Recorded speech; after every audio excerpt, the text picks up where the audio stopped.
서방님, 저는 바보가 아닙니다.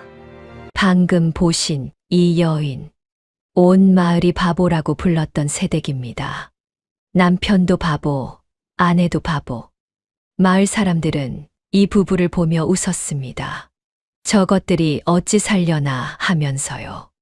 그런데 첫날 밤 방문이 닫히자 이 여인이 입을 열었습니다. 또박또박 한 글자도 흐트러짐 없는 목소리로. 서방님, 저는 바보가 아닙니다. 대체 이 여인에게 무슨 사연이 있었던 걸까요? 그리고 이 한마디가 어떻게 마을 전체를 뒤집어 놓았을까요? 지금부터 그 이야기를 들려드리겠습니다. 사연 시작 전 구독과 좋아요를 눌러주신다면 저에게는 큰 힘이 됩니다.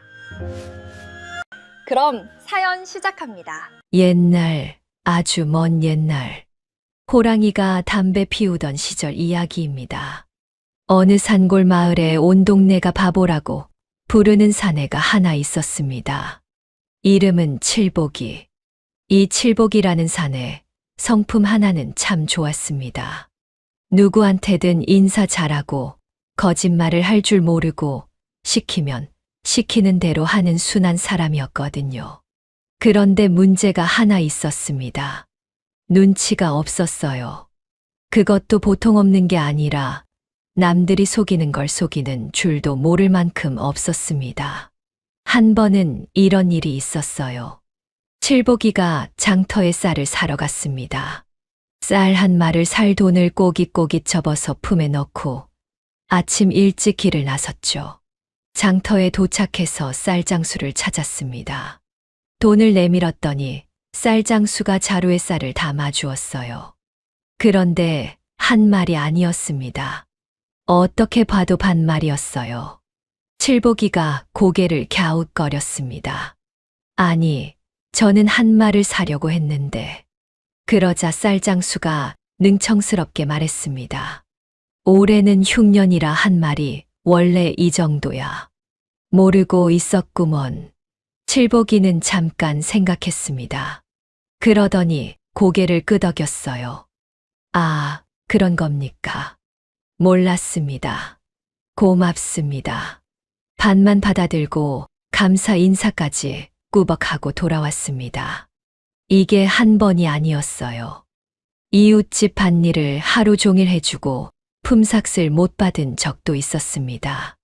그때도 괜찮습니다. 도와드린 건데 뭐려 하고 웃으면서 돌아왔죠. 이러니 마을 어디를 가든 칠복이 앞에는 항상 같은 말이 붙어 다녔습니다. 칠복이, 아, 그 바보? 그런데 이 칠복이한테 딱 한 가지 절대 양보 못하는 게 있었어요. 밭이었습니다. 마을 한쪽 구석에 있는 작은 밭 한 떼기. 크지도 않고 땅이 좋지도 않은 보잘것없는 밭이었습니다. 그런데 이 밭은 칠복이의 전부였어요. 돌아가신 아버지가 남겨준 유일한 재산이었거든요. 아버지는 병이 깊어 자리에 누운 마지막 날, 칠복이 손을 꼭 잡고 말했습니다. 칠복아, 이 밭만큼은 지켜라. 이게 내 전부다. 칠복이는 아버지의 손을 잡고 울면서 고개를 끄덕였습니다. 그날 이후로 이 밭은 칠복이한테 그냥 땅이 아니었습니다. 아버지의 유언이었고 아버지의 마지막 온기였어요. 아무리 어려워도 안 팔았습니다. 아무리 배가 고파도 안 팔았어요.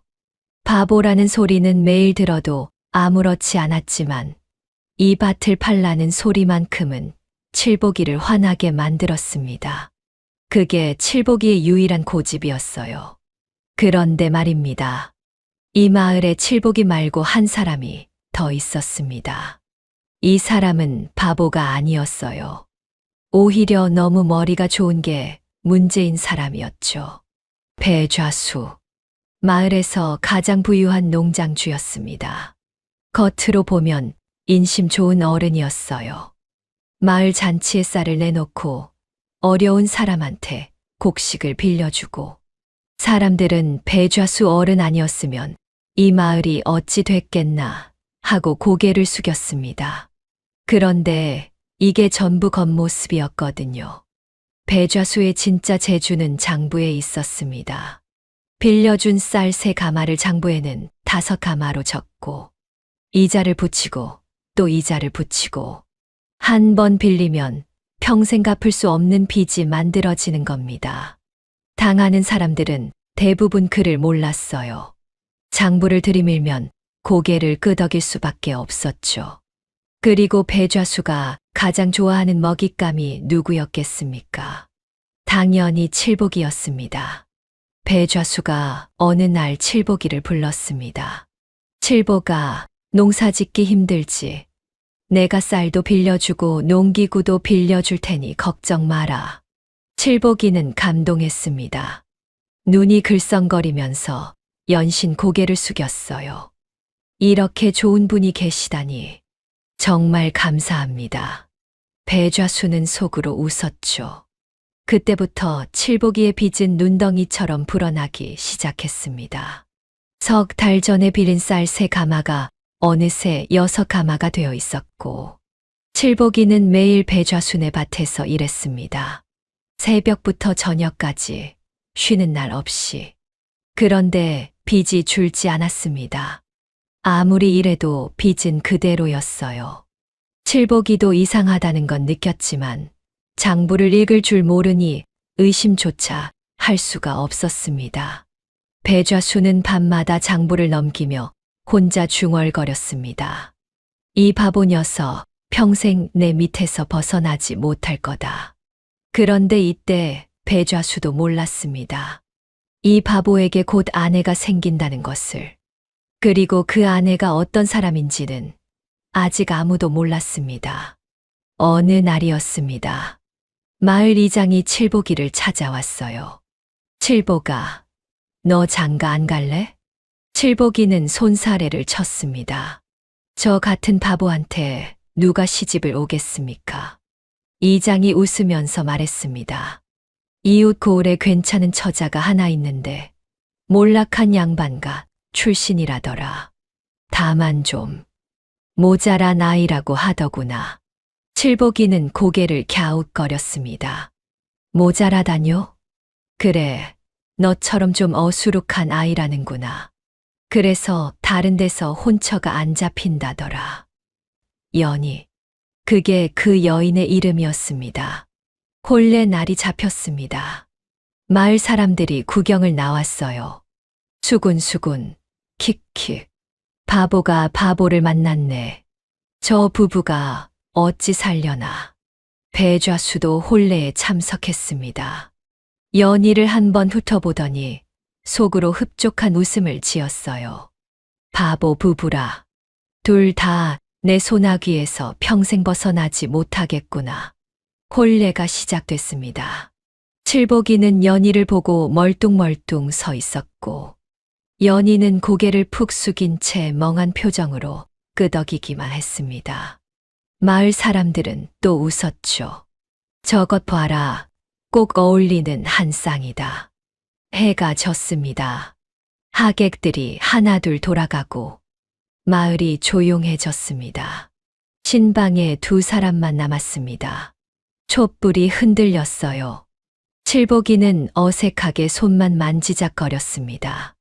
그런데 방문이 닫히자 맞은편에 앉은 연희의 눈빛이 달라지기 시작했습니다. 그리고 칠복이는 보았습니다. 낮에 혼례식에서 보았던 그 멍한 눈이 아니었습니다. 흐리멍덩하던 눈빛이 사라지고 그 자리에 또렷하고 깊은 눈빛이 칠복이를 똑바로 바라보고 있었습니다. 신방은 고요했습니다. 촛불 하나가 흔들리고 있었고 방 안에는 2사람의 숨소리만 들렸습니다. 칠복이는 한쪽 구석에 앉아 손만 만지작거리고 있었어요. 생전 처음 겪는 일이었으니까요. 뭐라고 말을 해야 할 것 같은데 무슨 말을 해야 할지 도통 모르겠는 겁니다. 맞은편에 연희가 앉아 있었습니다. 고개를 푹 숙인 채 꼼짝도 하지 않았어요. 시간이 흘렀습니다. 촛불이 한 번 더 흔들렸습니다. 그때였습니다. 연희가 천천히 고개를 들기 시작했어요. 칠복이는 무심코 연희를 바라봤습니다. 그리고 그 순간 숨이 딱 멈추었습니다. 눈이 달랐습니다. 낮에 혼례식에서 봤던 그 멍하고 흐릿한 눈이 아니었어요. 칠복이를 똑바로 바라보는 그 눈에는 또렷하고 깊은 빛이 가득 차 있었습니다. 칠복이가 당황해서 몸을 뒤로 뺐습니다. 그때 연희가 입을 열었어요. 느리고 어눌하던 말투가 아니었습니다. 또박또박 한 글자 한 글자가 분명한 목소리였습니다. 서방님, 저는 바보가 아닙니다. 칠복이의 입이 딱 벌어졌습니다. 지금 무슨 말씀을? 연희는 칠복이를 조용히 바라보며 말을 이었습니다. 놀라신 거 압니다. 하지만 들어주십시오. 오늘 밤 이 방 안에서만 드리는 말씀입니다. 칠복이는 아무 말도 못했습니다. 멍하니 연희를 바라볼 뿐이었어요. 연희가 천천히 자신의 이야기를 꺼내기 시작했습니다. 연희는 원래 양반가의 교수였습니다. 어릴 때부터 글을 깨쳤고 셈에도 밝았어요. 아버지가 글을 가르쳐주면 한 번 들으면 바로 알아들었고 어른들이 나누는 어려운 이야기도 귀동냥으로 척척 이해하는 아이였습니다. 그런데 부모가 일찍 세상을 떠났어요. 갈 곳이 없었습니다. 결국 친척인 숙모 댁에 맡겨졌죠. 처음에 숙모는 연희를 불쌍하게 여기는 듯 했습니다. 하지만 시간이 지나면서 분위기가 달라졌어요. 연희가 영리한 말을 할 때마다 숙모의 눈이 차가워졌습니다. 계집이 말이 너무 많다. 어른 앞에서 아는 척을 하면 못 쓴다. 처음에는 잔소리 정도였습니다. 하지만 점점 심해졌어요. 연희가 영리한 티를 낼수록 구박은 심해졌습니다. 어린 연희는 그제야 깨달았어요. 이 집에서 살아남으려면 똑똑한 티를 내면 안 된다는 것을. 그날부터 연희는 바보가 되었습니다. 말을 느리게 했어요. 눈빛을 흐리게 만들었습니다. 시키는 것만 하고 묻는 말에 멍하니 고개만 끄덕였어요. 그러자 신기한 일이 벌어졌습니다. 구박이 줄었어요. 숙모는 더 이상 연희를 경계하지 않았습니다. 쓸모는 없지만 해는 안 끼치는 아이로 여기고 그냥 방치했거든요. 연희는 그렇게 수년을 살았습니다. 겉으로는 바보, 속으로는 모든 걸 보고 듣고 기억하면서. 칠복이는 입을 다물지 못했습니다. 그러면 지금까지 다 연기였단 말이오? 연희가 고개를 끄덕였습니다. 그렇습니다. 그리고 서방님한테 시집 온 것도 제가 먼저 택한 겁니다. 예, 그걸 직접 택하셨다고요? 칠복이가 또 한 번 놀랐습니다. 연희는 숙모 댁에서 여러 혼처 이야기를 엿들었다고 했습니다. 바보 여자라는 소문이 퍼져 있으니 찾아오는 혼처들의 속셈은 대부분 같았어요. 바보면 부려먹기 좋겠다. 말 안 듣는 것보다 모자란 게 낫지. 그런 사람들 틈에서 칠복이에 대한 소문만 달랐습니다. 진짜 바보인데 착하기는 하다더라. 연희는 그 말을 듣고 생각했습니다. 똑똑한 남자는 자기를 이용하려 들 것이고 나쁜 남자는 자기를 해칠 것이다. 하지만 착한 바보는 적어도 자기를 해치지는 않을 것이다. 그래서 연희가 직접 친척 어르신께 부탁해서 이 혼처를 잡은 겁니다. 서방님은 저를 해치지 않을 분이라 믿었습니다. 칠복이는 한참 동안 아무 말 없이 앉아 있었습니다. 그러더니 갑자기 환하게 웃었어요. 그래도 나는 진짜 바보인데 괜찮겠소? 연희도 처음으로 미소를 지었습니다. 괜찮습니다. 바보여서 택한 겁니다. 잠시 따뜻한 침묵이 흘렀습니다. 하지만 연희는 곧 표정을 바꿨어요. 미소가 사라지고 진지한 눈빛이 돌아왔습니다. 서방님, 한 가지 여쭙겠습니다. 배좌수한테 빌린 쌀이 얼마라고 들으셨습니까? 칠복이는 고개를 긁적였습니다. 3달 전에 쌀 3가마를 빌렸는데 지금은 6가마를 갚아야 한다고 했습니다. 3달 만에 2배가 되는 이자가 어디 있습니까? 칠복이는 멈칫했습니다. 그건 칠복이도 이상하다고 느낀 부분이었거든요. 하지만 장부를 읽을 줄 모르니 배좌수 말을 믿을 수밖에 없었던 겁니다. 연희가 말했습니다. 배좌수가 장부를 조작하고 있는 겁니다.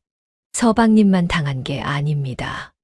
이 마을에서 배좌수에게 빌린 사람들 대부분이 같은 수법에 당하고 있어요. 연희는 혼례 전부터 이미 배좌수의 행태를 조사해둔 상태였습니다. 장터에서 들려오는 소문들을 하나하나 모아두었던 거예요. 저울이 이상하다는 이야기, 품삯을 떼먹는다는 이야기. 칠복이는 놀란 눈으로 연희를 바라봤습니다. 그걸 어떻게 해야 합니까? 연희가 또박또박 말했습니다. 지금 당장은 아무것도 하지 마십시오. 예, 아무것도 하지 말라뇨. 바보 부부 행세를 계속하는 겁니다. 저는 낮에 장터와 우물가를 다니면서 증거를 모으겠습니다. 배좌수가 우리를 바보로 보는 한 우리는 안전합니다. 연희가 칠복이의 눈을 똑바로 바라보며 말했습니다. 그게 지금 우리의 가장 큰 무기입니다. 칠복이는 한참을 생각했습니다. 어려운 말은 다 이해하지 못했을지도 모릅니다. 하지만 한 가지는 확실히 알았어요. 이 사람이 내 편이구나. 태어나서 처음이었습니다. 누군가가 자기 편에 서서 자기를 위해 싸워주겠다고 하는 게. 칠복이가 고개를 끄덕였습니다. 당신 말대로 하겠소. 그날 밤 2사람은 약속을 했습니다. 바깥에서는 여전히 바보 부부로 산다. 하지만 이 방 안에서만은 진실을 나눈다. 다음 날 아침이 밝았습니다. 연희는 다시 멍한 표정을 얼굴에 올렸습니다. 느릿느릿한 걸음으로 마을 우물가에 나타났어요. 아낙네들이 연희를 보더니 킥킥거렸습니다. 바보 새대고 왔다. 저 꼴로 살림은 할 수 있으려나. 연희는 멍하니 웃기만 했습니다. 하지만 연희의 귀는 이미 열려 있었습니다. 아낙네들이 나누는 모든 대화를 한 글자도 빠뜨리지 않고 듣고 있었죠. 바보 부부의 진짜 하루가 시작된 겁니다. 그날부터 연희의 이중 생활이 시작되었습니다. 낮에 연희는 바보 새댁이었어요. 매일 아침 우물가에 나가 빨래를 했습니다. 느릿느릿 걸어가서 멍하니 앉아서 빨래를 하는 둥 마는 둥. 아낙네들이 옆에서 수다를 떨어도 끼어들지 않았어요. 그냥 고개를 까딱까딱 하면서 듣고만 있었습니다. 아낙네들은 연희를 전혀 신경 쓰지 않았어요. 바보 새댁이 옆에 앉아 있든 말든 하고 싶은 말을 거리낌 없이 쏟아냈습니다. 배좌순의 저울이 이상하다더라. 같은 쌀인데 무게가 다르게 나온다잖아. 우리 집도 품삯을 떼었어. 사흘 일했는데 이틀치만 줬다니까. 그래도 어쩌겠어. 이 마을에서 배좌수한테 찍히면 살 수가 없는데. 연희는 멍한 표정으로 듣고만 있었습니다. 하지만 귀는 한마디도 놓치지 않았어요. 누가 얼마를 떼었는지, 언제 무슨 일이 있었는지 전부 머릿속에 새기고 있었습니다. 밤이 되면 연희는 달라졌습니다. 방문을 닫고 촛불을 켜면 바보 새댁은 사라지고 본래의 연희가 돌아왔어요. 칠복이 옆에 앉아서 낮에 들은 이야기를 하나하나 풀어놓았습니다. 오늘 막순이 아주머니가 그러더군요. 작년 가을에 사흘을 일했는데 이틀치 품삯만 받았다고요. 김서방네는 쌀을 빌렸는데 장부에 적힌 양이 실제보다 많았다고 하더군요. 칠복이는 그를 모르니 기록할 수가 없었어요. 그래서 연희가 직접 작은 종이에 꼼꼼히 적어두었습니다. 누가 언제 얼마를 어떻게 당했는지 종이 한 장 한 장이 쌓여갔습니다. 장터에서도 연희의 귀는 열려 있었어요. 어느 날이었습니다. 연희가 장터를 어슬렁거리고 있었는데 배좌순의 하인이 저울 앞에서 뭔가를 하고 있었습니다. 잘 보니 저울추를 바꿔치고 있었어요. 손님이 오기 전에 슬쩍 무거운 추를 가벼운 추로 바꿔놓는 겁니다. 그러면 같은 양을 달아도 무게가 적게 나오니까 실제보다 적은 양을 주고도 제값을 받을 수 있는 거였죠. 하인은 연희를 보고도 아무렇지 않았습니다. 바보 새댁이 뭘 알겠습니까? 눈앞에서 버젓이 저울추를 바꿔치면서도 경계하지 않았어요. 연희는 멍하니 서서 구경하는 척했습니다. 그리고 자기가 가져온 물건을 일부러 그 저울에 달아보았어요. 역시나 무게가 달랐습니다. 다른 저울에서 달았을 때와 분명히 차이가 났어요. 연희는 속으로 고개를 끄덕였습니다. 물증 하나가 잡힌 겁니다. 이렇게 낮에는 바보, 밤에는 첩보원. 연희의 이중 생활이 하루하루 이어졌습니다. 그런데 아무리 조심해도 사람이 실수를 안 할 수는 없는 법이었어요. 어느 날이었습니다. 연희가 우물가에서 빨래를 하다가 무심코 혼잣말을 했습니다. 낮에 들은 숫자들을 머릿속으로 정리하다가 입 밖으로 중얼거린 겁니다. 새 가마에 이자가 2배면 그 순간 뒤에서 인기척이 났어요. 돌아보니 배좌수의 첩이 서 있었습니다. 어머, 새댁이 뭐라고 했어? 연희의 등줄기가 서늘해졌습니다. 하지만 연희는 금방 멍한 표정을 지었어요. 예, 뭐라고요? 아까 뭐라고 중얼거린 것 같은데. 아, 빨래가 3번이면 되나 하고요.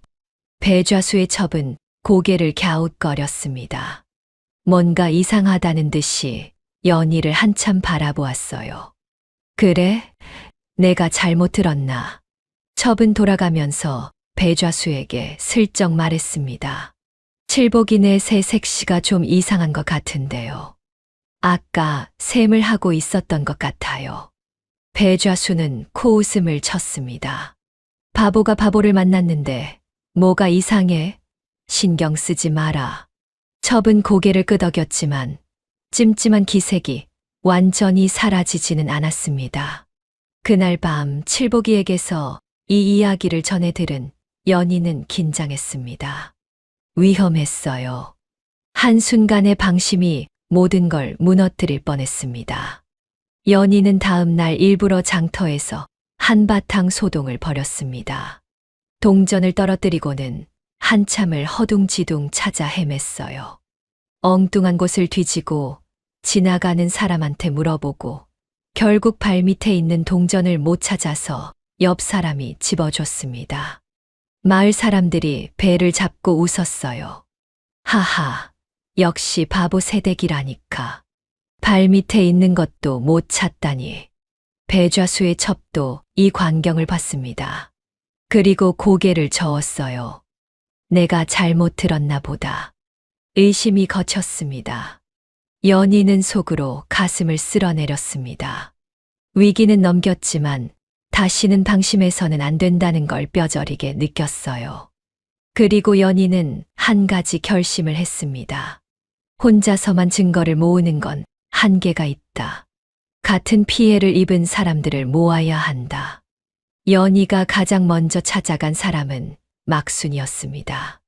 마을 외곽에 사는 과부였어요. 배좌수 내에서 품삯 일을 했는데 여러 차례 품삯 쓸 때인 사람이었습니다. 하지만 과부 혼자 힘으로 배좌수에게 대들 수는 없으니 이를 악물고 참고 사는 거였죠. 연희가 막순이를 찾아갔습니다. 물론 바보 행세를 유지한 채로요. 처음에 막순이는 경계했습니다. 바보 새댁이 왜 나를 찾아온 거지? 그런데 연희가 조심스럽게 품삯 이야기를 꺼냈어요. 그것도 날짜와 금액까지 정확하게. 막순이의 눈이 커졌습니다. 새댁이, 그걸 어떻게 아는 거야? 연희가 살짝 눈빛을 바꿨습니다. 바보의 눈이 아니었어요. 아주머니, 저는 바보가 아닙니다. 그리고 배좌수에게 당한 건 아주머니만이 아닙니다. 막순이는 한참 동안 말을 잇지 못했습니다. 놀라움과 의심이 뒤섞인 표정이었어요. 하지만 연희가 모아둔 증거들을 하나하나 보여주자 막순이의 표정이 변했습니다. 의심이 사라지고 그 자리에 뭔가 뜨거운 것이 차올랐어요. 새댁이 바보가 아니었구먼. 연희가 막순이의 손을 잡았습니다. 아주머니, 이건 저만 아는 걸로 해주셔야 합니다. 아직 때가 아닙니다. 막순이가 고개를 끄덕였습니다. 그날 이후 연희의 편은 1명에서 2명이 되었습니다. 그리고 막순이를 통해 또 다른 피해자가 연결되었어요. 배좌수를 미워하면서도 입을 다물고 살던 사람들이 하나둘 연희 곁으로 모이기 시작한 겁니다. 하지만 배좌수도 가만히 있지 않았습니다. 그가 다음으로 노린 것은 칠복이의 마지막 재산, 아버지가 남긴 그 밭이었습니다. 배좌수가 움직였습니다. 더 이상 천천히 빚을 불려가며 기다릴 생각이 없었어요. 이번에는 확실하게 칠복이의 마지막 재산을 손에 넣으려 했습니다. 어느 날 배좌수가 칠복이를 자기 집으로 불렀습니다. 방 안에 장부가 펼쳐져 있었어요. 배좌수가 장부를 칠복이 앞으로 밀어놓으며 말했습니다. 칠복아, 여기 봐라. 내 빚이 이만큼이다. 칠복이는 장부를 내려다봤습니다. 하지만 그를 모르니 무슨 뜻인지 알 수가 없었어요. 그저 먹으로 빼곡하게 적힌 글자들이 보일 뿐이었습니다. 배좌수가 손가락으로 장부를 톡톡 짚으며 말했습니다. 쌀, 농기구, 이자까지 합치면 내가 갚아야 할 게 이만큼이야. 내 품삯으로는 10년을 일해도 못 갚는다. 칠복이의 얼굴이 하얗게 질렸습니다. 그러면 어떻게 하면 됩니까? 배좌수가 기다렸다는 듯이 말했습니다. 방법이 하나 있지. 내 밭을 넘겨라. 그러면 빚을 탕감해주마. 이게 너한테도 좋은 거야. 밭. 아버지가 남긴 그 밭. 칠복이의 손이 떨렸습니다. 그건 아버지가 남겨주신. 칠복아, 현실을 봐라. 빚은 갚아야 하는 거야. 밭 하나 넘기면 깨끗해지는 걸. 뭘 그리 고민하나? 칠복이는 아무 대답도 하지 못했습니다. 고개를 숙인 채 집으로 돌아왔어요. 그런데 배좌수는 여기서 멈추지 않았습니다. 며칠 뒤부터 마을에 이상한 소문이 돌기 시작했어요. 칠복이가 배좌수 어른한테 빌린 빚을 안 갚는다더라. 빌릴 때는 굽신거리더니 갚을 때는 모른 척이래. 아무리 바보여도 그건 아니지. 배좌수가 퍼뜨린 소문이었습니다. 효과는 즉각적이었어요. 마을 사람들이 칠복이를 피하기 시작했습니다. 길에서 마주쳐도 눈을 돌렸고 인사를 해도 대꾸를 안 했어요. 빚쟁이라는 말이 바보 대신 칠복이를 따라다니기 시작했습니다. 더 큰 문제는 일감이었습니다. 그동안 칠복이는 이 집 저 집 품삯 일을 하면서 근근히 먹고 살았거든요. 그런데 배좌수 눈치를 보는 사람들이 하나둘 일감을 끊기 시작했습니다. 미안하다 칠복아. 올해는 일손이 넉넉해서. 다음에 부를게. 다음은 오지 않았습니다. 칠복이와 연희는 끼니를 걱정하는 지경에 이르렀어요. 쌀이 떨어지고 반찬거리도 바닥이 났습니다. 어느 날 밤이었습니다. 칠복이가 방 한 구석에 앉아 한참을 말없이 있다가 입을 열었습니다. 당신 말이오. 연희가 고개를 들었습니다. 그냥 밭을 넘기는 게 낫지 않겠소. 연희의 표정이 굳었습니다. 서방님, 그 밭을 넘기는 순간 우리는 영영 배좌수의 종이 됩니다. 빚이 끝나는 게 아니라 마지막 버팀목을 잃는 겁니다. 그건 나도 안다오. 하지만 칠복이의 목소리가 떨렸습니다. 당장 먹을 것도 없는데 참으라고만 하면 어쩌란 말이오. 처음이었습니다. 칠복이가 연희에게 화를 낸 건 순한 사람이 화를 내면 더 무섭다고 했던가요. 칠복이의 눈에는 분노가 아니라 무력감이 가득 차 있었습니다. 연희는 아무 말도 하지 못했어요. 칠복이가 방문을 열고 나가버렸습니다. 연희 혼자 방에 남았습니다. 촛불이 흔들렸어요. 연희는 입술을 꽉 깨물었습니다. 칠복이의 마음을 모르는 게 아니었어요. 배가 고픈 건 연희도 마찬가지였거든요. 하지만 여기서 무너지면 모든 게 끝이었습니다. 그동안 모은 증거도 모아놓은 사람들도 전부 의미가 없어지는 거였어요. 연희는 눈물을 삼켰습니다. 그리고 생각했습니다. 때를 더 기다릴 수는 없다. 지금 움직여야 한다. 다음 날 연희는 이장을 찾아갔습니다. 이장은 마을에서 유일하게 중립적인 사람이었어요. 배좌수의 힘에 눌려 사는 건 다른 사람들과 같았지만 그래도 양심까지 내다 판 사람은 아니었습니다. 연희는 이장 앞에서도 처음에는 바보 행세를 유지했어요.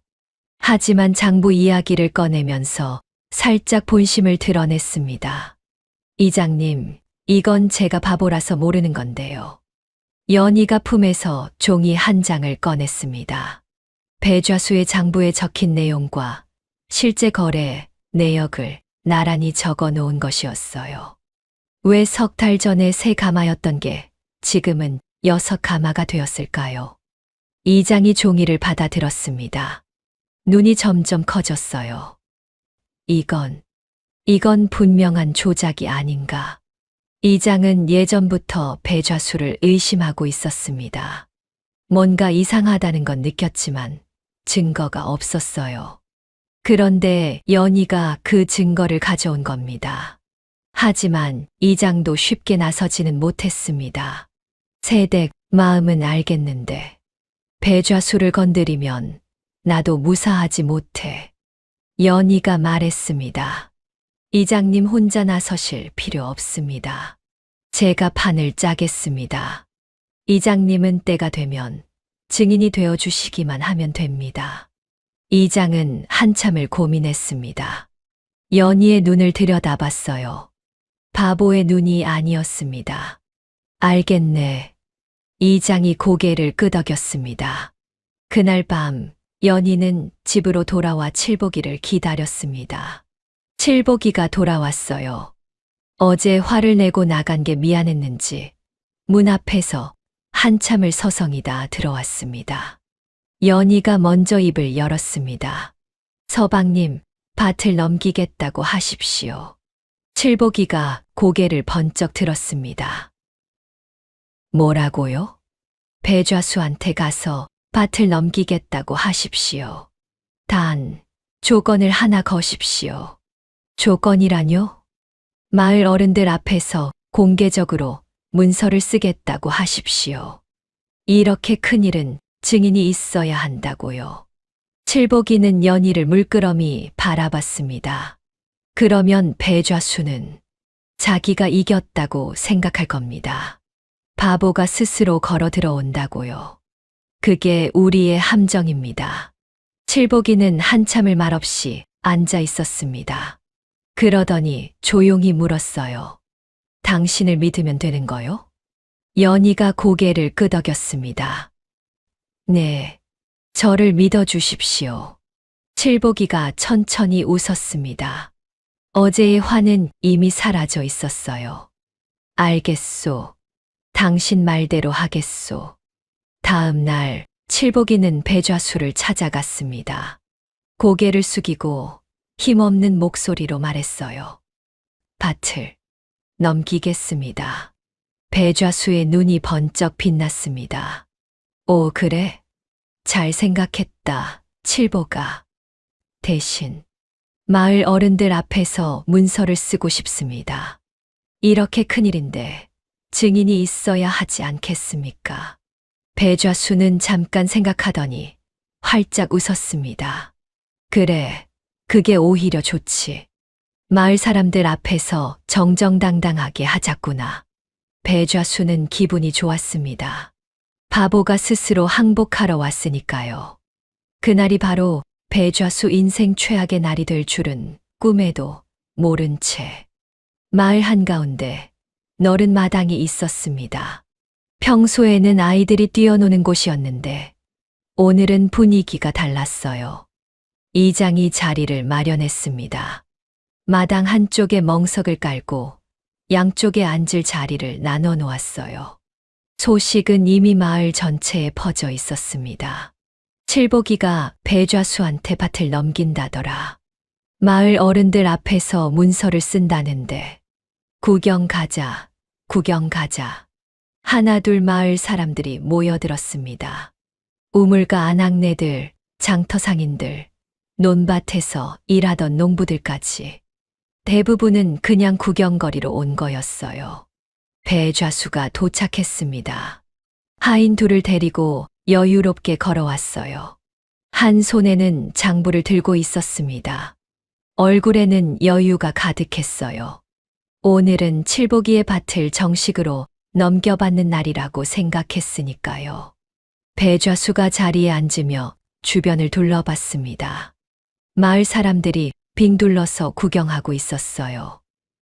좋군. 증인이 많으면 많을수록 좋지. 배좌수는 속으로 웃었습니다.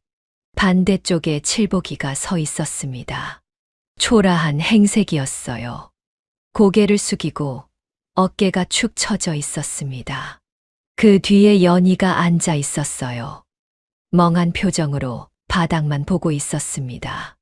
아무도 연희를 신경 쓰지 않았어요. 이장이 자리를 정리하고 입을 열었습니다. 오늘 칠보기가 배좌수 어른께 반문서를 넘기는 자리입니다. 양쪽 다 할 말이 있으면 하시오. 배좌수가 먼저 일어났습니다. 장부를 펼쳐 들고 마을 사람들을 둘러보며 말했어요. 여러분, 내가 이 칠보기를 얼마나 도와줬는지 다 아시지 않습니까? 쌀도 빌려주고 농기구도 빌려주고 일자리도 줬습니다. 그런데 빚은 안 갚고 이제 와서 밭이라도 넘기겠다고 하니 제가 받아주는 겁니다. 배좌수가 장부를 높이 들어 보였습니다. 여기 다 적혀 있습니다. 얼마를 빌렸고 얼마가 남았는지 한 푼도 틀림없이 기록해 두었소. 마을 사람들 일부가 고개를 끄덕였습니다.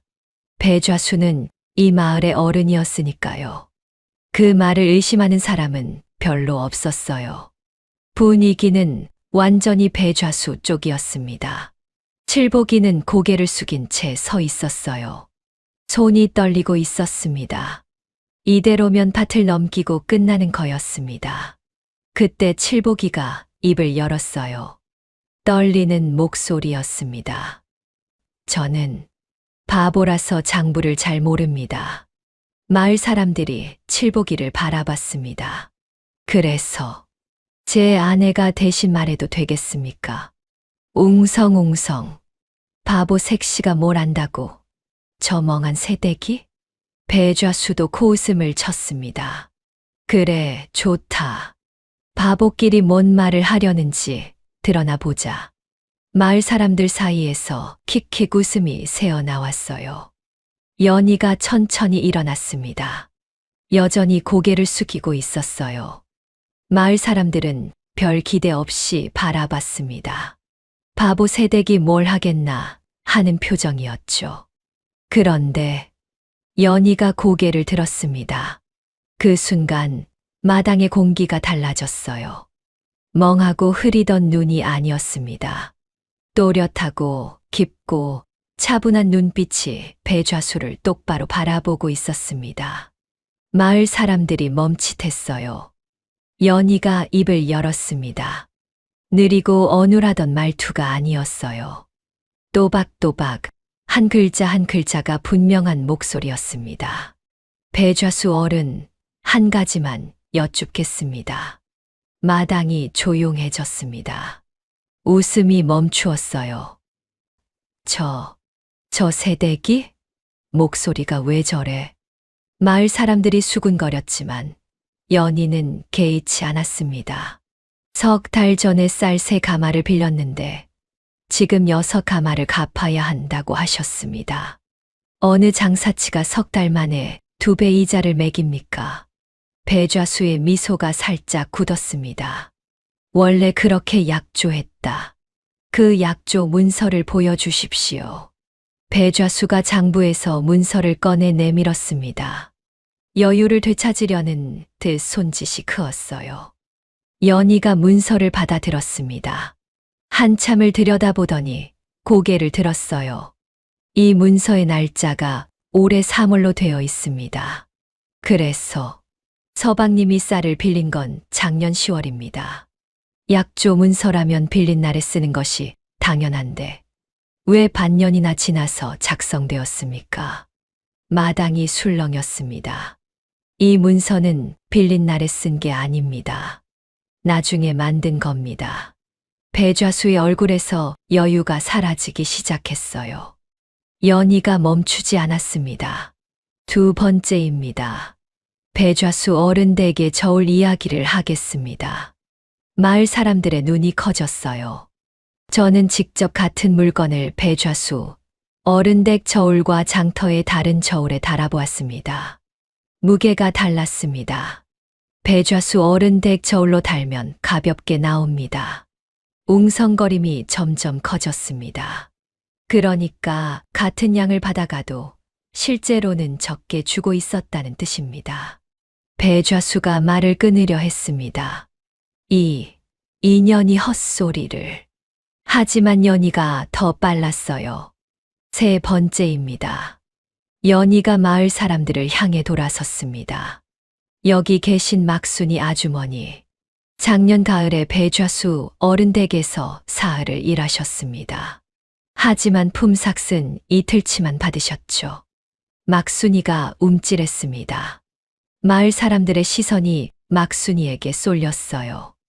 막순이는 한참을 망설이다가 천천히 고개를 끄덕였습니다. 맞아. 사흘 일하고 이틀치만 받았어. 연희가 다른 사람을 가리켰습니다. 박서방. 올해 봄에 논의를 닷새 하셨는데 나흘치 품삯만 받으셨습니다. 박서방도 고개를 끄덕였어요. 이복돌 아저씨도 마찬가지입니다. 이복돌이 입술을 꽉 깨물며 고개를 끄덕였습니다. 마당의 분위기가 완전히 뒤집어졌어요. 아까까지 배좌수 편이었던 사람들이 이제는 배좌수를 향해 차가운 눈빛을 보내고 있었습니다. 그때 이장이 자리에서 일어났습니다. 내가 한마디 하겠소. 마당이 다시 조용해졌어요. 나도 이 장부를 직접 살펴보았소. 내가 이장으로서 확인한 바, 이 장부에는 분명한 조작의 흔적이 있소. 날짜가 맞지 않고 금액이 맞지 않소. 이장의 증언은 결정타였습니다. 마을 사람들 사이에서 야유가 터져 나왔어요. 배좌수, 이게 사실이오. 우리도 당한 거 아니오? 장부를 조작하다니. 배좌수의 얼굴이 불그락 변했습니다. 입을 열었다 닫았다를 반복했어요. 변명을 하려 했지만 무슨 말을 해도 쏟아지는 증거와 증언을 막을 수 없었습니다. 하인 둘은 이미 슬금슬금 뒤로 빠져 있었어요. 배좌수가 결국 무릎을 꿇었습니다. 알았다. 알았어. 배좌수가 떨리는 손으로 장부에서 칠보기의 빈 문서를 꺼냈습니다. 찢었습니다. 빚은 없던 걸로 하마. 쌀 10가마도 돌려주겠다. 마을 사람들이 환호했어요. 칠보기는 연희의 손을 꼭 잡았습니다. 드디어 끝났다. 칠보기는 그렇게 생각했을 겁니다.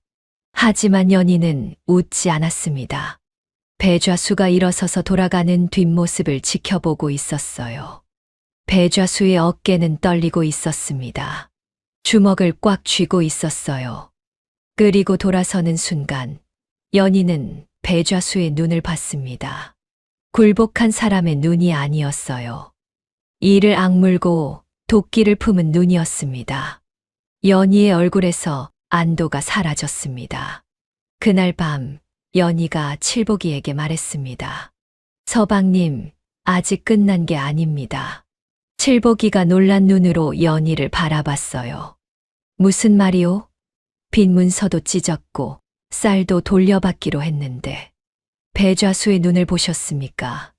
저 사람은 이대로 물러날 사람이 아닙니다. 칠복이는 아무 말도 하지 못했습니다. 연희의 예감은 틀린 적이 없었습니다. 배좌수는 집으로 돌아가자마자 방문을 걸어 잠갔습니다. 아무도 들이지 않았어요. 하인이 밥상을 들고 왔지만 문 앞에서 돌려보냈습니다. 방 안에 혼자 앉아 이를 갈았습니다. 마을 사람들 앞에서 무릎을 꿇었습니다. 빈 문서를 자기 손으로 찢었습니다. 쌀 10가마를 돌려주겠다고 약속까지 했습니다. 그 수치심이 뼛속까지 파고들었어요.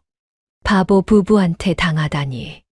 배좌수는 주먹으로 바닥을 내리쳤습니다. 이대로 끝낼 수 없었습니다. 마을에서 졌으니 마을 바깥의 힘을 빌려야 했어요. 배좌수는 다음 날 아침 관아로 향했습니다. 관아에는 배좌수가 평소에 잘 챙겨주던 아전이 한 명 있었습니다. 명절 때마다 쌀을 보내고 틈틈이 돈을 쥐어주던 사이였어요. 이런 날을 위해 미리 심어둔 사람이었죠. 배좌수가 아전을 찾아갔습니다.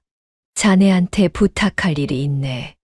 아전은 배좌수가 건네는 돈주머니를 보고 귀를 기울였습니다.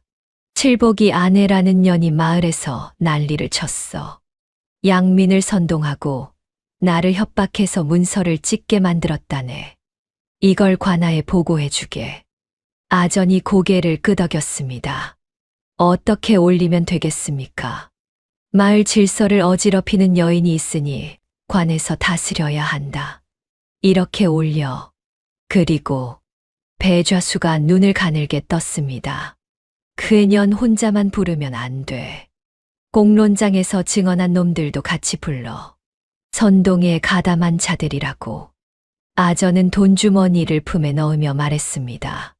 알겠습니다. 내일 바로 올리지요. 배좌수는 돌아오는 길에 처음으로 다시 웃었습니다. 마을에서는 졌지만 관아는 다릅니다. 관아에서는 돈과 힘이 말을 하거든요. 며칠 뒤 마을의 관아 아전이 찾아왔습니다. 출두 명령서를 들고요. 칠복이와 연희는 물론이고 공론장에서 증언했던 막순이, 박서방, 이복돌까지 이름이 줄줄이 적혀 있었습니다. 선동에 가담한 자들도 함께 관아에 출두하라. 마을이 발칵 뒤집어졌어요. 칠복이는 출두 명령서를 받아들고 손이 떨렸습니다. 관아라니. 평생 가본 적 없는 곳이었어요. 관아는 칠복이 같은 평민한테는 두렵기만 한 곳이었습니다. 하지만 더 큰 문제는 다른 데 있었어요.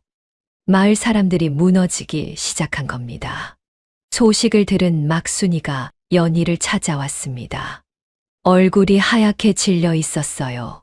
세댁, 난 관아까지는 못 가겠어. 연희가 막순이를 바라봤습니다. 아주머니, 미안해. 하지만 나는 아이들이 있어. 관아에서 무슨 일이라도 생기면 아이들은 어쩌겠어. 막순이의 눈에 눈물이 고여 있었습니다. 진심이었어요. 배좌수가 무서운 게 아니라 아이들 걱정이 먼저였던 겁니다. 막순이만이 아니었습니다. 박서방도 찾아왔어요. 칠보가 미안하다. 배좌수가 관아 아전까지 손을 썼는데 우리가 이길 수 있겠나? 나는 빠지겠다. 이복돌은 아예 찾아오지도 않았습니다. 집에 문을 걸어 잠그고 나오지 않았어요. 공론장에서 용기를 내어 고개를 끄덕여 주었던 사람들이 하나둘 등을 돌리고 있었습니다. 연희가 공들여 쌓아올린 연대가 무너지고 있었어요. 이장도 흔들렸습니다. 세댁, 관아 아전이 배좌수 편이라면 이건 마을에서 싸우는 것과 차원이 다르네. 나도 솔직히 자신이 없어. 연희는 아무 말도 하지 못했습니다. 공론장에서 배좌수를 무릎 꿇렸을 때의 그 통쾌함이 모래성처럼 무너지는 기분이었어요. 그날 밤 연희는 방 안에 혼자 앉아 있었습니다. 촛불이 흔들렸어요. 마을 사람들 앞에서는 당당했습니다. 하지만 관아의 벽은 달랐어요. 돈과 권력 앞에서 증거만으로 될까? 평민 여자의 말을 사또가 들어줄까? 연희도 사람이었습니다. 두려웠어요. 그때 방문이 열렸습니다. 칠복이가 들어왔어요. 연희를 보더니 아무 말 없이 옆에 앉았습니다. 한참을 그렇게 앉아 있다가 칠복이가 입을 열었습니다. 내가 다녀올 데가 있소. 연희가 고개를 들었습니다. 어디를요? 막순이 아주머니한테. 그리고 박서방한테도. 서방님이요? 칠복이가 고개를 끄덕였습니다. 당신이 지금까지 혼자 다 했잖소. 이번에는 내가 해보겠소. 연희가 놀란 눈으로 칠복이를 바라봤습니다. 다음 날 아침 칠복이가 먼저 막순이를 찾아갔습니다. 막순이는 문을 열다가 칠복이를 보고 당황했어요. 칠복아, 나는 이미. 아주머니, 잠깐만 들어주십시오. 칠복이의 목소리는 떨리고 있었습니다. 말 주변도 없었어요. 하지만 진심은 묻어났습니다. 나는 바보라서 잘 모릅니다.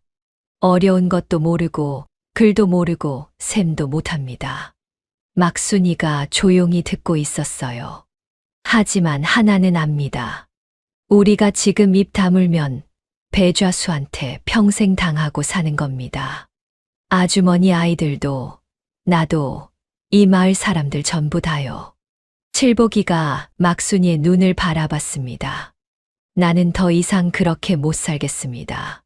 막순이는 한참 동안 말이 없었습니다. 그러다 눈물이 한 줄기 흘렀어요. 알았어. 가마. 같이 가. 칠복이는 박서방도 찾아갔습니다. 같은 말을 했어요. 세련되지 않은 더듬더듬한 하지만 진심이 담긴 말. 박서방도 결국 고개를 끄덕였습니다. 이복돌은 끝내 문을 열지 않았습니다. 하지만 칠복이는 문 앞에 서서 말했어요. 이복돌 아저씨, 안 나오셔도 됩니다. 그래도 우리는 갑니다. 문 안쪽에서 한숨 소리가 들렸습니다. 칠복이는 마지막으로 이장을 찾아갔습니다. 이장은 마루에 앉아 멍하니 마당을 바라보고 있었어요. 칠복이를 보더니 한숨을 쉬었습니다. 칠복아, 이장님, 저 같은 바보도 옳고 그름은 압니다. 칠복이가 고개를 숙였습니다. 함께 서주십시오. 이장이 고개를 천천히 끄덕이며 말했습니다. 그래, 같이 가자. 그날 밤 연희는 칠복이가 해낸 일을 듣고 한참 동안 아무 말도 하지 못했습니다. 바보라서 말 주변이 없는 사내가, 남들 앞에 서는 것조차 어색해하던 사내가 한 집 한 집 찾아다니며 사람들의 마음을 다시 모은 겁니다. 연희는 그제야 자기가 왜 이 사람을 택했는지 다시 한번 느꼈습니다. 연희가 마음을 다잡았어요. 사람이 모였으니 이제 전략을 짜야 했습니다. 연희는 밤새 생각했습니다. 관아 아전이 배좌수 편이라면 아전을 상대하면 안 됩니다. 아전 위에 있는 사또를 직접 움직여야 합니다. 그러려면 배좌수의 장부 조작뿐만 아니라 아전이 뇌물을 받고 허위 보고를 올렸다는 것까지 밝혀야 했어요. 사또 입장에서 생각해보면 자기 밑에 아전이 뇌물을 받았다는 건 사또 본인의 체면 문제입니다. 이걸 덮으면 사또도 연루되는 거니까요. 사또가 스스로 칼을 들게 만들어야 했습니다. 문제는 증거였어요. 아전이 뇌물을 받았다는 걸 어떻게 증명하느냐. 연희가 떠올린 사람이 한 명 있었습니다. 배좌수의 하인. 공론장에서 배좌수가 망신을 당한 뒤 배좌수는 화풀이를 했어요. 하인들에게 온갖 구박을 퍼부었습니다. 결국 하인 하나가 견디다 못해 배좌수 곁을 떠났어요. 이 하인이 배좌수가 아전에게 돈을 건네는 걸 직접 봤을 가능성이 있었습니다. 연희가 칠복이에게 말했습니다. 서방님, 그 하인을 찾아주십시오. 칠복이가 고개를 끄덕였어요. 칠복이는 수소문 끝에 하인을 찾아냈습니다. 마을 외곽의 허름한 움막에서 지내고 있었어요. 배좌수에게 쫓겨난 뒤 갈 곳이 없었던 겁니다. 하인은 처음에 입을 다물었습니다. 나는 아무것도 몰라. 엮이기 싫어. 칠복이가 말했습니다. 형님, 나도 배좌수한테 당한 사람이요. 당신도 그렇지 않소. 하인이 칠복이를 바라봤어요. 배좌수가 관아 아전한테 돈을 준 거 보셨지요? 하인의 눈이 흔들렸습니다.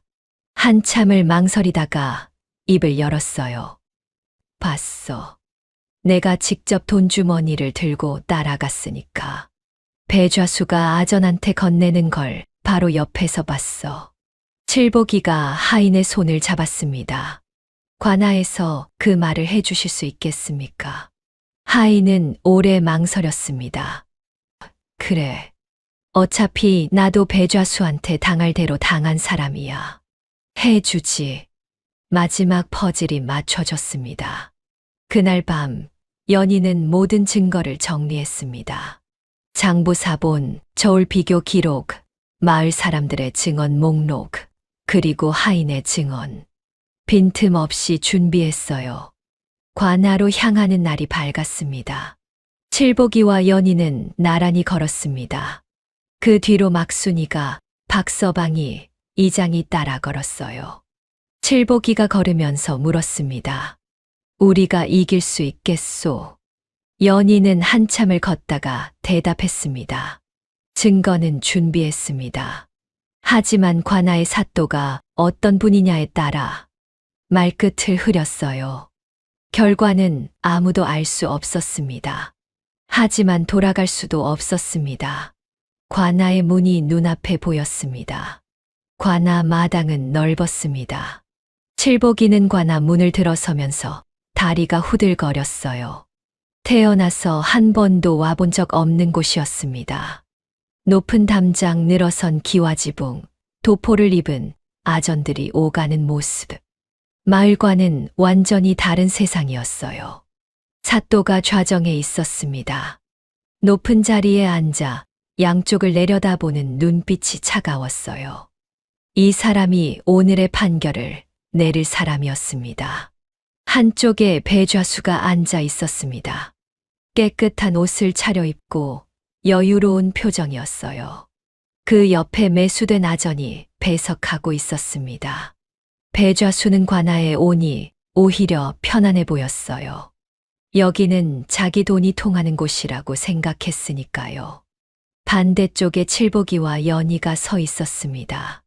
초라한 행색이었어요. 칠복이는 고개를 숙이고 있었고 연희도 눈을 내리깔고 있었습니다. 그 뒤에 막순이, 박서방, 이장이 불안한 얼굴로 서 있었어요. 누가 봐도 배좌수 쪽이 압도적으로 유리해 보였습니다. 사또가 입을 열었습니다. 소장의 내용을 확인하겠다. 아전, 보고하라.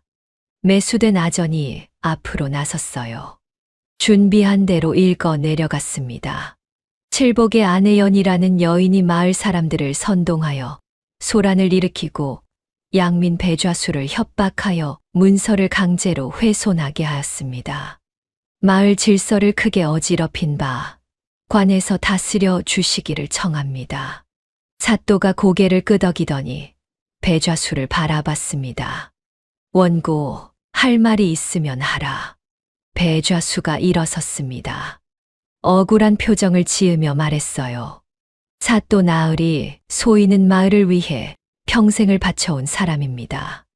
어려운 이웃에게 쌀도 빌려주고 농기구도 빌려주고 일자리도 만들어 주었습니다. 배좌수가 목소리를 떨며 말을 이었습니다.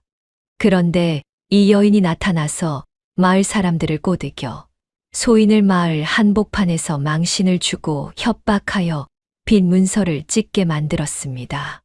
배좌수가 연희를 가리켰어요. 게다가 이 여인은 본래 바보 행세를 해온 사기꾼입니다. 바보인 척 혼인을 하고 마을에 들어와 난리를 친 것입니다. 이런 여인을 관해서 다스려 주십시오. 사또가 연희를 바라봤습니다. 내가 바보 행세를 한 것은 사실이냐? 마당이 조용해졌어요. 모든 시선이 연희에게 쏠렸습니다. 막순이의 얼굴이 하얗게 질렸고 박서방은 고개를 숙였습니다. 분위기가 완전히 배좌수 쪽으로 기울어져 있었어요. 연희는 떨리는 다리를 꾹 눌렀습니다. 그리고 천천히 일어섰어요. 사또 나으리. 연희의 목소리는 떨리고 있었습니다. 하지만 눈은 사또를 똑바로 바라보고 있었어요. 바보 행세를 한 것은 사실입니다. 마당이 술렁였어요. 배좌수의 입꼬리가 올라갔습니다. 하지만 연희는 멈추지 않았습니다. 어릴 적 부모를 여의고 친척 댁에서 자랐습니다. 그 집에서 영리한 티를 내면 구박이 심해졌습니다. 저는 살아남기 위해 입을 다문 것뿐입니다. 사또의 눈빛이 미세하게 변했어요. 연희가 말을 이었습니다. 사또 나으리 살기 위해 바보 행세를 한 것이 죄라면 저는 벌을 받겠습니다. 연희가 한 박자 쉬었어요. 하지만 남의 재산을 빼앗으려고 장부를 속인 것은 죄가 아닙니까? 마당의 공기가 달라졌습니다. 사또가 몸을 앞으로 살짝 기울였어요. 장부를 속였다. 무슨 뜻이냐? 연희가 품에서 종이 묶음을 꺼냈습니다. 그동안 모아온 모든 증거였어요. 첫 번째입니다. 연희가 문서 하나를 사또 앞에 내밀었습니다. 이것은 배좌수가 제 서방에게 보여준 빚 약조 문서입니다. 날짜가 올해 3월로 되어 있습니다. 하지만 서방님이 쌀을 빌린 것은 작년 10월입니다. 사또가 문서를 받아 살펴봤어요. 약조 문서라면 빌린 날에 작성하는 것이 당연합니다. 반년이나 지나서 작성된 이 문서는 빌린 날에 쓴 것이 아니라 나중에 꾸며낸 것입니다. 사또가 배좌수를 바라봤습니다. 배좌수, 이것이 사실이냐? 배좌수가 당황하며 말했어요. 그것은 나중에 정리하다 보니 날짜가 두 번째입니다. 연희가 끊었습니다. 석 달 전에 빌린 쌀 3가마에 6가마를 갚으라 하셨습니다. 석 달 만에 2배 이자를 매기는 것은 어떤 관례에도 없는 일입니다. 사또의 눈썹이 꿈틀했어요. 세 번째입니다. 연희가 또 다른 종이를 내밀었습니다. 저는 직접 같은 물건을 배좌수, 어른댁 저울과 장터의 다른 저울에 달아보았습니다. 같은 물건인데 무게가 다르게 나왔습니다. 배좌수 어른댁 저울로 달면 가볍게 나옵니다. 사또가 종이를 받아들며 눈을 가늘게 떴습니다. 같은 양을 달아도 적게 나오니까 물건을 사는 사람은 제 값을 내고도 적은 양을 받게 됩니다.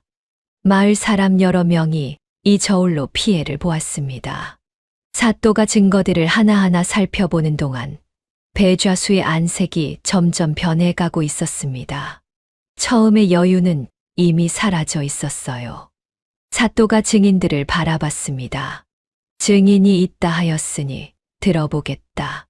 막순이가 앞으로 나왔습니다. 다리가 떨리고 있었어요. 하지만 칠복이가 했던 말을 떠올렸습니다. 지금 입 다물면 평생 당하고 산다.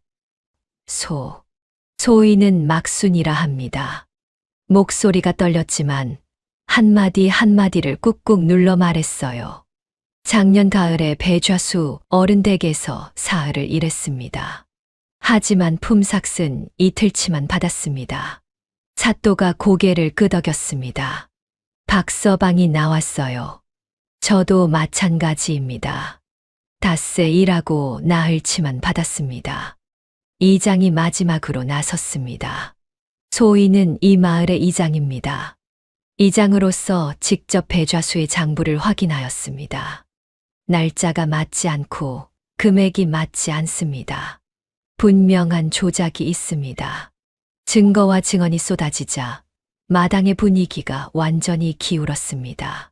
하지만 배좌수는 아직 무너지지 않았어요.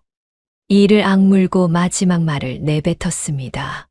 이것은 모두 저 여인이 꾸며낸 것입니다. 사또 나으리 관하에서 제대로 조사해 보시면 소인의 결백이.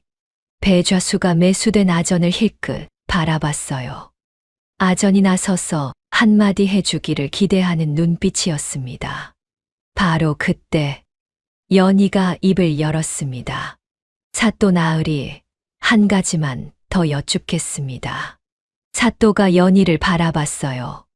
이 소장을 관아에 올린 것이 누구입니까? 사또가 대답했습니다. 아전 아무개가 보고를 올렸다. 연희가 고개를 들어 아전을 똑바로 바라봤습니다. 그 아전이 배좌수에게서 돈을 받은 사실을 나으리께서는 아십니까? 관아 마당이 얼어붙었습니다. 사또의 눈이 날카롭게 변했어요. 아전의 얼굴이 하얗게 질렸습니다.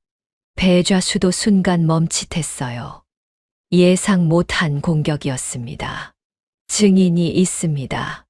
연희가 뒤를 돌아봤습니다. 마당 한 구석에서 한 사내가 천천히 걸어 나왔어요. 배좌수의 눈이 커졌습니다. 자기 밑에서 일하던 하인이었거든요. 하인이 사또 앞에 무릎을 꿇었습니다. 소희는 배좌수 밑에서 일했던 사람입니다. 하인의 목소리도 떨리고 있었어요. 하지만 멈추지 않았습니다. 며칠 전 배좌수가 관아에 아전 나으리를 찾아갔습니다. 소인이 직접 돈주머니를 들고 따라갔습니다. 배좌수가 아전 나으리에게 돈을 건네는 것을 바로 옆에서 보았습니다. 마당이 술렁였어요. 그 자리에서 소장 내용을 같이 의논하는 것도 들었습니다. 아전의 얼굴이 흑빛으로 변했습니다. 사또를 올려다봤어요. 사또의 눈이 아전을 향하고 있었습니다. 차갑고 무거운 눈이었습니다. 사또 입장에서 이건 단순한 마을 분쟁이 아니었어요. 자기 밑에 아전이 뇌물을 받고 허위 보고를 올렸다는 건 사또 본인의 체면과 직결되는 문제였습니다. 이걸 덮으면 사또 자신도 연루되는 겁니다. 아전. 사또의 목소리가 낮게 깔렸습니다. 사실이냐? 아전은 바닥에 엎드려 이마를 찧었습니다. 사또 나으리 소희는 사실이냐고 물었다. 아전이 벌벌 떨었어요. 더 이상 빠져나갈 구멍이 없었습니다. 죄를 지었습니다. 그 한마디에 모든 것이 끝났습니다. 아전이 뇌물을 인정한 순간 배좌수가 올린 소장 자체가 허위가 되었어요. 배좌수의 모든 주장이 신뢰를 잃었습니다. 배좌수의 얼굴에서 핏기가 빠졌습니다. 입을 열었다 닫았다를 반복했지만 더 이상 아무 말도 나오지 않았어요. 마지막 버팀목이었던 관아의 힘마저 무너진 겁니다. 사또가 한참 동안 침묵했습니다. 증거를 다시 한번 살펴보고 증인들을 다시 한번 바라보고 배좌수를 바라보고 아전을 바라봤습니다. 그리고 입을 열었습니다. 판결을 내리겠다. 마당이 숨을 죽였어요. 배좌수. 장부를 조작하여 양민의 재물을 부당하게 취하고 관아의 아전을 매수하여 허위 소장을 올린 죄. 사또의 목소리가 마당에 울렸습니다. 전 재산의 절반을 관아에 귀속한다. 부당하게 취한 재물은 원래 주인에게 돌려준다. 마을 내 모든 직책을 박탈하며 이 고을에서 추방한다. 배좌수가 털썩 주저앉았습니다. 다리에 힘이 풀린 거였어요. 아전, 뇌물을 받고 허위 보고를 올린 죄, 파직한다. 아전이 이마를 바닥에 박았습니다. 사또가 마지막으로 연희를 바라봤어요. 연희라 하였느냐? 예, 나으리. 바보 행세를 한 것은 살기 위한 방편이었으니 죄로 다스리지 않겠다. 연희가 고개를 숙였습니다. 칠복이의 빚은 모두 무효로 한다. 밭은 본래 주인의 것이다. 끝이었습니다. 배좌수가 끌려나갔습니다. 고을에서 쫓겨나는 신세가 된 거예요. 배좌수는 끌려가면서 연희를 돌아봤습니다. 하지만 이제는 도끼 어린 눈빛조차 남아있지 않았어요. 텅 빈 눈이었습니다. 아전도 끌려나갔습니다. 관아 마당에 남은 것은 칠복이와 연희, 그리고 함께 싸워준 사람들 뿐이었습니다. 칠복이가 연희를 바라봤어요.